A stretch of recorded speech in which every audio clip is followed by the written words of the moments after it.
Хәерле кич. Сораштырулар күрсәткәнчә 90% халык аерылышуны булырга мөмкин гадәти әйбер дип саный. Дөрестән дә хәзерге җәмгыятьтә гаилә таркалу фаҗига буларак кабул ителми. Киресенчә, күп санлы психологлар шәхси үсешкә омтылырга, аңа комачаулаган киртәләрдән арынырга чакыра. Өлкән буында аерылышуны аңлап кабул итә. Bir гаилә булып яшәмәскә карар кылучылар арасында баласызлар өлеше 48% кына тәшкил итә. Гаилә таркалганда бала психикасына ниләр яный, әниләре белән генә үскән балалар кимсенмиме? Әтиләрен ял көннәрендә күрүне аңлый аламы? Студиябыз кунаклары белән шул хакта фикер алышырбыз. Хәерле кич, хөрмәтле кунаклар, тапшыр дәвамында үз фикерегезне төймәләргә басып та җиткерә аласыз. Зәңгәр килешү, кызыл килешмә билгесе. Авыр тема, мәңгелек тема дип әйтсәк тә була. Дөресен генә әйткәндә, бу тапшыруга кунаклар җыюы да бер дә җиңелләрдән булмады. Безнең мөхәррирләргә, чөнки ачыктан ачык килеп сөйләшергә батырчылык итүчеләр ни өчендер табылмады. Кызыл төймәгә басып куйды Искәндәр әфәнде. Ул инде килгәч тә әйтте, үзем генә сөйләячәкмен бүген. Тәҗрибәм зур диде. Шулай да иң беренче сорау статистика күрсәткәнчә, әйтик анда 2 баласы булган, 1 баласы булган гаиләләрнең дә 1 баласы булганнарның яртысы диярлек таркала. Шуны сез гомумән баштан ук дөрес башламадыгыз. Ничек башларга кирәк? Ни өчен? Чөнки фаҗига булып кабул ителми дигән сүз булды, әйеме? Җәмгыятьтә андый аптыранырга бер түгел. Җирдә дә ул кабул ителә, кешенең трагедия ансаның сез әйткәне җәмгыятьтәгесе статистика дип атала аны. Трагедия ул бер кешенеке, әйеме? Мин аерылган кеше, беренче хатыным белән мин 7 елдан аерылган. Без өйләнешкәндә миңа 20, аңа 17 яшь иде. Шуңа күрә без бик яшьле өйләнешкән идек, безнең кызыбыз туды. Айгөл, шуңа күрә мин аның нәрсә икәнен беләм. Ул һәр чакта да трагедия. Аерылышу. Кем өчен трагедия? Әти-әни өченме, я булмаса бала өчен? Бөтен ягы өчен. Бу очракта, чөнки бөтен ягы өчен мин үзем мәсәлән әби белән генә үстем. Әле әнинең әбисе белән генә үскән кеше буларак беләм. Әйеме, мин гомерем буе әти-әниле балаларга кызыгып үстем, гомерем буе. Әйеме, исерек кенә булса да әтисе булган, аларны тотып кыйный торган әтисе булганнардан мин кызыгып үстем. Шуны кызыгып үскәннән соң мин инде аерылырга тиеш түгел, гаиләне сакларга тиеш кебек тоела иде, әйеме?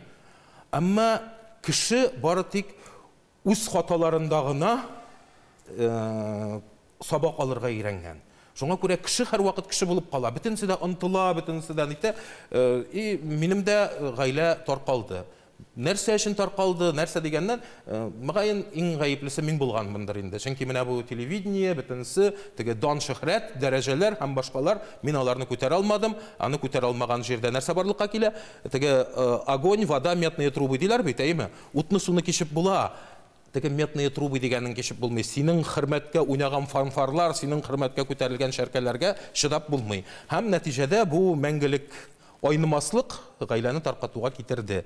Вот мин уйламыйм, минем кызым Айгөлгә, мәсәлән, ул кичкенә иде әле, теге салып кайта торган әти бик рәхәт булгандыр дип, мин үзем яшь вакытта, бала чакта, гәрчә шул балалардан көнләшеп карасам да, мин әйтәм, каралы, аларның исерек булса да әтиләре бар, минем юк. Шуңа күрә бу әйберне, ул трагедия һәр вакытта да. Ләкин бала булу гаиләне саклап калуга бер дә тәргеш була алмады инде. Каршы тора алмады. Аның мөгаен бардыр, һәр әйбернең үз шиге бардыр. Менә шиге, бер шиккә килеп җиткәч, менә үтеп булмый торган шиге бардыр. Менә мин шул үтеп булмый торган шиккә килеп җиткәннән соң гына аңлап алдым, туктарга кирәк икәнен. Менә шул шиккә килеп җиткәннән соң. Әмма ул шиккә мин килеп җиттем, кайда? Пановка төрмәсендә. Менә шул вакытта гына аңлаганнан соң гына, менә шуннан соң гына мин дөньяның нәрсә икәнен аңладым. Әкрен генә. Ягъни минем өчен теге бер утыру бер гомер романы язу гына булып чыкмады ул минем өчен сабакта булып чыкты. Шуңа күрә пенитенциар система беркемне дә тәрбияләми дигән әйбер дөрес түгел. Психологларга мөрәҗәгать итик әле. Менә сез әйттегез, бер сала торган булса, гына булса да бер әти булсын иде дип, ә менә шундый гаиләдә үскән балалар, алар киресенчә бәлки уйлыйдыр. Андый әтиң булганчы, аның булмау хәерлерәктер дип. Ничегрәк? Балага әти кирәкме? Нинди булса да әти кирәкме? Бер әйбер миңа язылган хаттан, әйеме, бер баланың хатыннан, әйеме, исерек әти әнисеннән алып кителгән балалар йортына. Алар башкасын күрмәгән. Алар башкасын, һәм менә шушы бала мине гаиләмә кайтарырга ярдәм итегез әле дип миңа хат язды. Менә бу урында инде Искәндәр белән килешәм. Шуннан да үз әтиең, үз әниең белән үсү, ул инде балага, ул гомумән икенче төрле тәрбия. Нинди генә булса да, минем фикерем, әйбәт, балага үз әтисе, үз әнисе кирәк. Исерек булса да, айык булса да. Шундый гаиләдә үскән балалар, шундый гаиләләр кормасмы? Юк, менә буның белән дә килешмим. Ике арабызда каршылыклар бик күп, ләкин бу очракта мин тулысы белән килешәм. Әти кеше гаиләдә ул булырга тиеш. Чөнки ир кеше. Монда инде менә теге алай булмасмы, былай булмасмы дип, беләсезме, менә хәтта безнең укучы әбиләребез, абыстайлар да әйтәләр, ничек дөрес яшәргә кирәклеген без белмибез. Һәм беркемгә дә син шулай булмыйсың, син былай булмыйсың дип гарантия биреп булмый. Һәм инде менә бер генә Альбертның фикеренә каршы төшеп әйтәсем килә. Теге психологлар, әлбәттә, бик күп психологлар үсештә булырга кирәк, үз-үзеңне теге карарга кирәк, үзеңчә яшәргә кирәк, бөтен дөнья инде менә мәсәлән синең аяк астыңда булырга тиеш дигән фикерне уздырсалар да, әмма дә ләкин бөтенесендә бер иләктән Моторлыгы өчен генә әйткән сүз инде. Гөлүсә ханым, без бүген берникадәр серләрне ачабыз. Менә Искәндәр абый да үз сырын ачты. Юк, мин аны язып барам гәҗиттә үзем. Шуңа күрә бернинди сер дә ачылмый. Искәндәр әфәндең гәҗите шуңа күрә генә аерылган кеше һәм сезнең дә ирегез, балагыз белән ял көннәрендә генә очраша иде. Ничегрәк менә элемтәләрне нинди элемтәләр калдырдыгыз бер-берегез арасында? Иң беренчедән бит менә әле Искәндәр әйтеп китте, мин үзем дә теге менә ап-аяк кеше гаиләсендә үсмәдем. Безнең әти дә салырга ярата иде. Ул совет заманы өчен теге нормаль күренеш дип белем. Әмма мин мең рәхмәтле, безнең әни безгә әти турында бер кайчан да начар сүз әйтмәде, безне әтигә каршы тәрбияләмәде. Шуннан килгәндер инде, мин ирем белән аерылган булсам да, алар балалар белән аралашып яшәделәр. Бүгенге көндә дә инде балалар зур, алар белән аралашалар. Әтиләренә карата мөгалләмәләре бик яхшы. Һәм инде улымның менә еш кына мин әти кебек булмыйм дигән сүзләрне мин һәр вакытта әйтәм. Әтиеңә кагылма. Әтиең ул аерым кеше. Ә син аерым. Син үзеңчә яшәргә тиеш. Мин андый булмыйм диеп, бу тормышта нәтиҗә ясап булмый. Biz biribizdə bilməyimiz, nişik bula, həm nişik bulmasın. Əmmə də ləkin özünü psixologik yaqdan tərbiyələv, özünü əni kişi kübrək tərbiyəli bit indi balanı psixologik yaqdan həm ətigə qarata oңай münasibətdə üstürü, mənim fikrimcə bik zor plus. Sizдің fikir бар idi кебек, шулай? Минем килешә алмыйм, нинди әти булса да булсын, хоть исерек булсын дигән белән мин вообще килешмим. Чөнки безнең әти бик каты эшләргә ярата иде. Һәм аның кыланмышларына әни ничек мескен түзгәндер ул. Без әнигә вообще мең рәхмәтле, что ул безне аннан алып китте. Чөнки ул кеше, ул ишсә адекват түгел. Ул теге аффект вакытында нәрсәдер эшләргә может бит. Ә менә без 5 бала. Ә ул шунда безне просто бер көнне, бәреп үтерсә. Бу инде миңа калса бүтән лучше мондай без геләйтәк. Мондай әйти булганча лучше вообще булмасын да. Бу инде ширлек кеше рәтенә керсәк дөресрәк була торгандыр. Менә андый очракта лучше ул булмасын. Сезгә берәр төрле нәрсә дип әйтим инде. Менә нинди генә булса да әти дигән вакытта без күз алдына китерәбез инде. Барыбер дә аңа хөрмәт булуны, барыбер дә әти дигән образ булуны һәм башка кирип калу. Аннан соң әйтәр кыз әтине хәтерләмәм. Кыз балага мәсәлән менә яшь иде сезгә? 4 яшь. 4 яшь. Кыз балага бик мөһим дип әйтәләр әтинең булуы. Юк, ул бер кайчан да безгә булышмады. Берничек тә булышмады. Без ир сайлаганда аның йогынтысы бар дип әйтәр бит. Менә әтисенә охшатып сайларга мөмкин. Син аңа каршы дәшмә, ул аннан соң менә шундый ирләргә тап булачак, син шикелле дурфаларга тап булачак дип. Аның бер төрле йогынтысы булдымы, әллә ул да бер миф кына булып каламы? Менә калса йогынтысы бу. Менә әтисез яшәүнең менә хәзер инде сезнең гаиләгез бармы? Бар, гаиләм бар. Менә гаилә корганда ниндер йогынтысы булдымы? Әтисез яшәүнең. Гаилә корганда булмагандыр, но менә яшь үсмер вакытта, үскән вакытта ул барыбер сизелә. Ул менә русча әйткәндә недолюбленность, внимание җитмәгәндер инде безгә. Ул потому что кыз балаларга вообще кирәк ул. Потому что шул внимание җитмәсә, кыз бала аны читтән эзли башлый. Менә мин хәтерлим кичкенә вакытта мәктәптә укыганда бөтен балалар 23 февральгә әтиләренә бүләк ясыйлар иде. Безнең бүләк ясарга даже кеше юк иде. Без әнинең бер туган энекәшенә ниндидер теге открыткалар ясыйк, поделкалар. И иногда кайтып даже әнигә җылаган вакытлар бар. Ничә безнең юксын ул дип. Кешенең бит әтисе дә, әнисе дә бар. Алар бит икәү. Сездә каршы килдегез буган ниндер фикергә? Каршы килүдән бигрәк, менә Искәндәр Сиражи үзенең тәҗрибәсеннән чыгып фикерләрне әйтте инде. Чыннан да тормышта була торган әйбер. Теге тикмәгә генә җырларда җырланмый бит инде, айрылмагыз булса да сәбәпләре дип. Менә мин 30 ел дәвамында ватаным Татарстанда суд залыннан мәкаләләр язган. Менә карап утырдым әле, тапшыруга килер алдыннан йөзләрчә мәкалә. Шуннан соң теге мин аларның һәрберсен хәтерлим, үзең язгач хәтердә кала бит инде. Менә шул ягына игътибар иттем. Суд, югары суд дәрәҗәсенә барып җиткән төрле дәрәҗәдәге җинаятләрне кылучыларның күбесе 90%-тан артыгы кем әйткәнди, шундый гаиләләрдә айрылган гаиләләрдә тәрбияләнгән балалар. Менә ул фаҗига бит инде. Аннан соң тагын бер нәрсәне әйтмәкче булам мин. Татарстанда ел сайын, менә соңгы елларда бигрәк тә айрылышучылар саны арта бара, җиңел генә айрылалар, җиңел генә. Аның төрле яклап аның айрылмыйча тора алмаган кешеләре дә бардыр. Алар да бардыр, баралар. Әмма ләкин менә 1000-нән артык, менә ай сайын диярлек 1000-нән артык кеше языла һәм 200 кеше айрыла икән. Бу инде безнең Татарстан Республикасында да тәрбияви эшләрнең теге аксавы турында сөйли. Чөнки айрылу ул соң дәрәҗәдәге адым бит инде. Иң соң дәрәҗәдәге. Менә нәрсә генә дисәгез дә мин Люция белән 100% килешәм. Түзеп, нәрсәгәдер түзеп яшәгәнче айыру күпкә яхшырак миңа калса. Менә нәрсә дип кенә әйтсәгез дә, Дина апа, сез инде күп еллар сезне үрнәк гаилә буларак беләбез. Сезнең фикерне без рекламадан соң ишеттербез.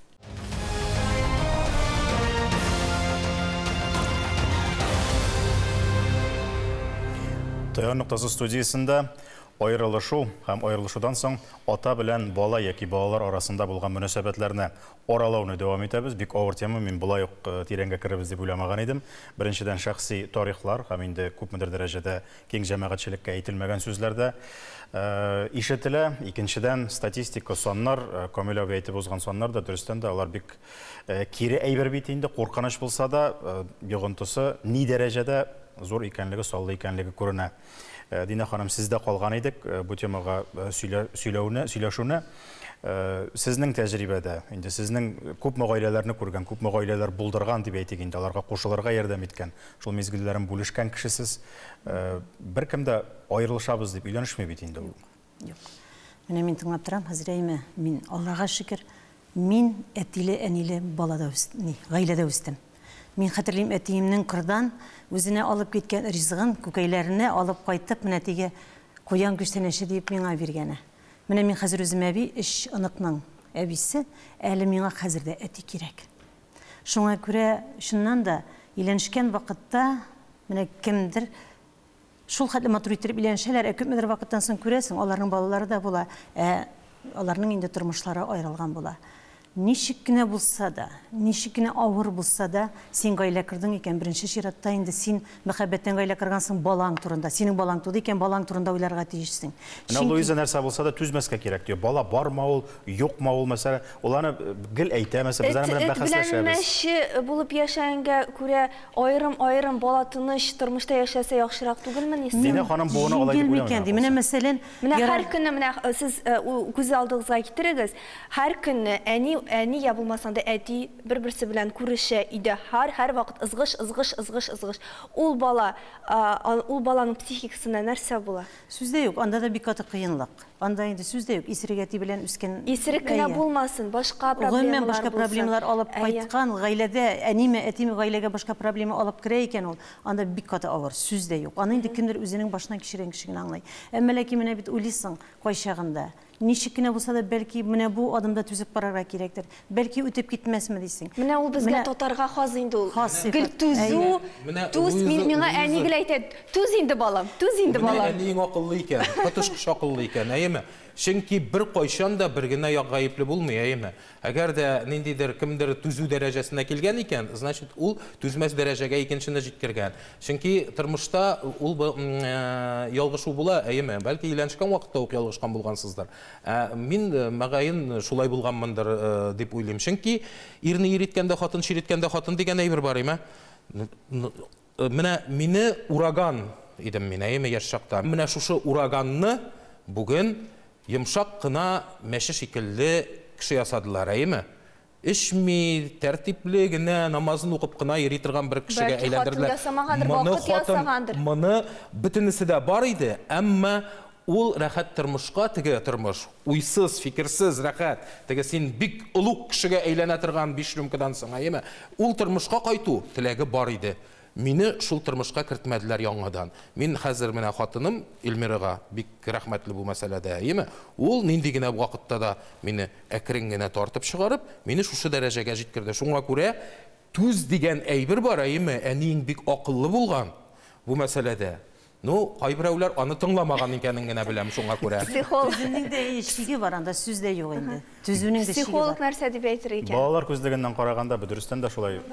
Сезне тыңлыйм да, һәр сүзгә берәр фикер әйтәсе киләдер сеңне әйткәндә.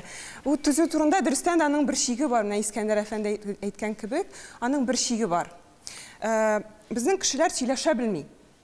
Беләсезме, менә ул иң зур проблема гаиләләрдә, ул сөйләшә белмәү.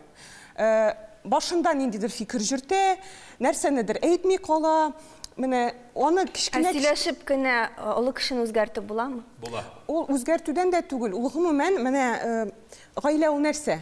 Ул менә ике кеше, алар бергә туры килделәр, пар килделәр, әйме? Һәм һәрбер кеше ул бит башка төрле. Менә бу кеше шулай үскән, аның гаиләсендә шундый традицияләр булган, башка кеше менә шулай үскән, аның шундый традицияләр булган. Һәм алар икесе бергә килеп, менә бер-берсенә аңлатырга тиешләр. Менә минем шулай булды, минем шулай булды. Ә без үзебезнең гаиләбездә ничек эшлибез аны, ничек ясыйбыз, ничек алга таба менә без икебез барабыз. Менә бу юк. Безнең менә шул түземлек бар. Менә анысы начар ягы ул түземлекнең вакытында әйтмәү. Ярар, әйтми калам инде, аннан соң яхшырак булыр әле, ничектер булып чыгыр әле. Авышып китер әле ничектер. Авышып китер әле ничектер. Авышмый ул. Авышмый, иң башында сорауга әйләнеп кайтыйк. Бала нәрсә хис итә? Менә әти, әни ызгышкан вакытта менә бала нәрсә хис итә? Менә аның уйлары. Аңа ничек тәэсир итә менә бу? Нык тәэсир итә әлбәттә. Мин монда белгеч кебек үземнең тәҗрибәмнән дә килеп әйтәм, чөнки минем тәҗрибәмдә дә аерылу бар. Һәм менә монда иң мөһиме беләсезме нәрсә бала калганда име аерылышуда? Ул ир белән хатын аерылыша, әти белән әни кала. Менә шуны онытмаска кирәк. Әти белән әни кала. Һәм менә ир белән хатын шуның турында сөйләшә белергә тиеш. Без бердәм булып, менә бу сорауда без бердәм булырга тиеш. Без синең өчен үзгәрешсез калабыз, әти белән. Чөнки бала ул нәрсә? Ул бала бит аның яртысы әтисеннән, яртысы әнисеннән. Ул бала ничек аерылырга тиеш? Ул ничек практик нәрсәне күрсәтә? Ират хатыннан китә икән, ул баласыннан да китә. Һәм күп очракта баласы. Монда мин бер кайбер әйберләр белән килешәм, кайберләре белән килешмим. Мин килешәм бер әйбер белән, без башта бер-беребезне ишетә белергә тиеш, әйме? Без башта сөйләшә белергә тиеш, проблеманың барлыгын аңларга тиеш. Без аны аңларга теләмибез, сөйләшергә теләмибез, менә шушы түземлек, әйме? Ә ул сабырлыкның сынатырган өлеше бар, әйме? Шуңа күрә, монда дөрес. Хәзер ул вакытта, мәсәлән, мин өйләнешкән беренче аерылышкан вакытта әле психологлар, алар әле вообще ниндидер теге фантастикада гына иде, әйме? Бар мөмкинлекләр, бүгенге яшьләрнең, кешеләрнең, бүгенге гаиләнең бар андый мөмкинлекләре. Ә менә бер әйбер гаилә таркалган очракта да әти белән әни таркалмый дигән әлеш юк, бусы да әкият. Гаилә таркала икән, әти белән әни дә таркала. Әти инде ул воскресный әтигә генә әйләнә, яки ул инде ул бу вазифаларын бөтенләй алимент түләүгә генә кайтарып калдыра, чөнки аның башка проблемалары. Алимент түләсә бик яхшы. Әти өчен ул гомумән мин үзем 20 яшенә хәтле укып бетергәнче түләдем, мәсәлән, әйме? 20 яшенә кадәр түләп бардым. Алай гына да аның белән генә дә булмый тормышта. Бер шундый әйбер бар, әйме? Әгәр дә әти китә икән тормыштан, ир-ат балага алай ук ана кебек үк бәйләнмәгән. Бу табигать тарафыннан шулай салынган. Аның өчен андый ук зур бәйлелек юк балаларга, бигрәк тә аерылган булса. Бүтән иратлар өчен түгел. Чөнки гомумән әйткәндә иратка аның менә тәрбиясендә бар икән ул менә ата булу мөһим икән аның өчен. Ул баласы өчен, балалар өчен тырышачак. Бәлки менә анысы типик күренешләр бар һәм атипик күренешләр бар. Менә анысы атипик күренешләргә күрә, шуңа күрә без анысын нигә? Шуңа күрә бу мәсьәләдә мин шуны гына әйтә алам. ата-ана айырылышыр алдыннан уйларга тиеш, бу әйберне дә күздә тотарга тиеш. Чөнки балага чынлап та ата да, ана да буламы дигән әйбер. Бу әйбер баланың мәнфәгатьләрен карарга кирәк беренче чиратта. Әйе, хәзер безнең хәтта менә ниләрдә дә бар, кайбер мин кардәшләрне карыйм, мөселман кардәшләрне, яшьләр өйләнешәләр дә, никах укыталар да, тиз генә талак бирәләр дә, айырышалар. Әй, безнең туры килмәде. Нәрсәң белән уйладың соң син? Минем өммәтем өчен айырылышу иң соңгы рөхсәт ителгәннәрнең иң соңгысы дигән Пәйгамбәр галәйһиссәлам әйткән, әйеме? Искәндәр әфәнде, аларның нәрсә белән уйлаганнарын без тапшыруда әйтеп тормабыз инде. Тик ата белән бала мөнәсәбәтенә кайтабыз икән, Камил әфәнде, сездән бер фикер ишетәсе килә. Бүгенге көндә сорауны гына әйтеп бетерим. Бүгенге көндә, мәсәлән, иҗади профессиядә, һөнәрдә булган кешеләр, әтиләр дип әйтик инде, алар балаларын нәкъ та шулай, әйтик, бер атнага бер күрергә дә мөмкиннәр. Аның нәрсәсе белән аерыла, соң теге якшәмбе көнне килеп хәлне белеп киткән әти белән атнага бер тапкыр гаиләдә булып та өйгә кайтып кергән әтинең аермасы, әллә барыбер дә бала өчен андый атмосфера сизеләме ул? Менә бер фикер әйтелде инде, ул аерылганнан соң да тормыш дәвам итә бит әле. Әти белән әни, әти булып калырга тиеш, әни булып кала алырга тиеш, әни булып кала инде ул күбесенчә. Менә кызганычка каршы, менә шушы суд залларында утырганда күрәсең, бала әйләнә ниндидер бер теге нигә үч алу инструментына әйләнә башлый бала. Күрсәтмим, бирмим, килмә кебек. Менә иң аянычы да шунда. Ул әнисен рәнҗеткән теге әти, бала бит инде әтисенә карата нинди җылы хисләре саклансын аның, әйме. Әнисен иң якын кешесен рәнҗеткән, яки киресенчә дә булырга мөмкин. Шуңа күрә монда кеше булып калу турында күбрәк нитәргә кирәк. Ул ял көннәрендә килеп китү бер, әйме, аерым торган кешеләрнең дә балалары берсе әтисенә тартылырга мөмкин, әнисен якын күрергә һәм тигез күрергә дә мөмкиннәр. Бу бары тик ата-анадан тора, әйме. Безнең җәмгыять шул кадәр катлаулы бүгенге тормыш, аерылышмыйча да кай вакытта булмый торгандыр чыннан да. Ләкин баланы бала итеп тәрбияләргә кирәк. Бер әйтәсем килә, менә шул әти, без әтисез үскәнгә күрәдер, менә без бөтенебездә, бишебездә дә безнең бар шундай әйбер. Без үзебез бар нәрсәне булдырырга тиеш, без үзебез бар нәрсәне эшләргә тиеш дигән әйбер. Комачауламыймы бу тормышта? Менә комачаулый, семьяда булганда, гаиләдә. Менә ул вообще комачаулый дип әйтсәм була. Чөнки мин ир кеше итеп күрәм, яны саныйм, но мин аны психологически әйтә алмыйм. Мин үз акчама яшим дип әйтим инде. Мин үземә бөтен кирәк әйберне үземә әйтәм. Мин бөтен проблемаларымны үзем решайтырга өйрәнгән. Ышаныч дигән әйбер юк инде. Юк, менә шул әйбер психологик. Мин аңлыйм, минем ирем бик яхшы кеше, әйбәт кеше, но мин менә видимо каядыр утыра алмыйм шул психологический барьерны, аны уже үтеп булмый. Ничектер менә шул әйбер калды инде. Һәм калган дүрт... Мин менә аерылу өчен була төрле сәбәпләр. Гаиләләр аерылышалар, таркалышалар дигәннән, ну әти кеше ул балаларын ташларга тиеш түгел. Ул материальны булмаса да, ул янда булырга, ну аралашып торырга тиеш, ул күрсәтергә тиеш, что без аңа безразличный түгел, без аңа кирәк икәнне күрсәтергә тиеш. Менә без үскәндә бездә ул әйбер бөтенләй булмады. Әнигез, менә әтигезгә карата нинди? Әни бер качанда начар әйтмәде, ул аны бераз инде кызларым үпкәләмәгез, ул бераз авыр турак кеше дип, ул аны безгә шулайрак кына әйтте инде. Эчкәч, менә шулай инде. Әни бер качанда аңа каршы кытыртмады, күрмәгез, нитмәгез дип, алай дип бер качанда. Җәмәгать, без бүген бик күп шундый авыр шәхси тормыштан китерелгән мисалларны күрдек. Мен монда дөресен генә әйткәндә бик нәтиҗә ясарга үземдә көч тә, аның кадәр зиһен һәм тәҗрибә дә бар дип санамыйм. Ләкин фикер бу очракта катгый кала. Дөрестән дә гаиләдә инде аерылышкан вакытта аңа кадәр әти инде ул дигән сүз булса да, гаиләдә әни кешенең, хатын-кызның роле күпкә саллырак һәм гаилә учагы дигән вакытта нәкъ менә аның рухы хатын-кыздан тора шул, ни дисәң дә. Хатыннарыбызны кадерләп кенә яшик, егетләр. Әйе, нәтиҗәләр ясау чыннан да бик авыр, әмма алай да ир белән хатын аерылса да, әти белән бала аерылмасын иде дигән теләктә без белән саубуллашабыз. Таяныр нокта һәрвакыт бар. Шуны онытмагыз. Менә шулай тиз бетте.